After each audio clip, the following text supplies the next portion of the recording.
Welcome to studio in Telugu.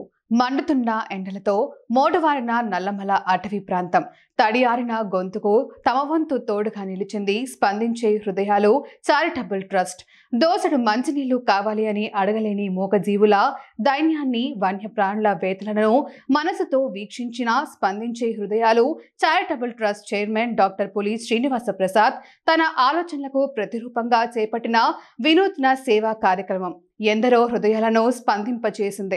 ముఖ పుస్తక మిత్రులు, ఇతర స్నేహితుల ఆర్థిక సహకారంతో రూపాయి చందాలను సమకూర్చుకొని మూగజీవుల దాహార్తిని తీర్చేందుకు గిద్దలూరు పరిధిలో విస్తరించి ఉన్న నల్లమల అటవీ ప్రాంతంలో గిద్దలూరు నంద్యాల ఘాట్ రోడ్ నందు రోడ్డుకు ఒకవైపు పశు పక్షాదులు, వన్య ప్రాణులు నీరు తాగేందుకు అనువైన ప్రదేశాలలో ప్రత్యేకంగా నీటి తొట్టెలను తయారు చేయించింది.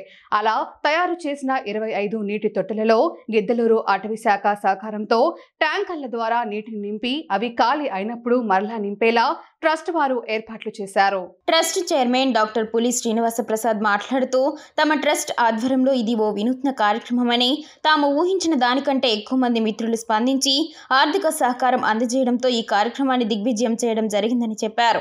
ఈ సందర్భంగా దాతల సహకారం గురించి వివరిస్తూ, కమర్షియల్ ట్యాక్స్ శాఖలో పనిచేస్తున్న సిరిగిరి శ్రీనివాసరావు చొరవ శ్లాఘనీయమని పులి శ్రీనివాస ప్రసాద్ అన్నారు. సదరు శాఖలో పనిచేస్తున్న వారిని, వారి కుటుంబ సభ్యులు, బంధుమిత్రులను చైతన్యపరిచి ఆర్థిక సహకారం అందేలా ఆయన చూపిన చొరవ శ్లాఘనీయమన్నారు.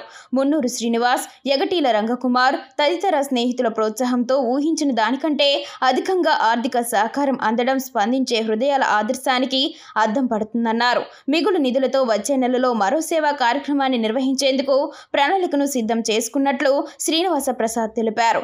ఈ కార్యక్రమంలో ఒంగోలు కమర్షియల్ ట్యాక్స్ శాఖ సీనియర్ ఉద్యోగి సిరిగిరి శ్రీనివాసరావు, ట్రస్ట్ సభ్యులు తన్నీరు బాలరంగారావు తదితరులు పాల్గొన్నారు.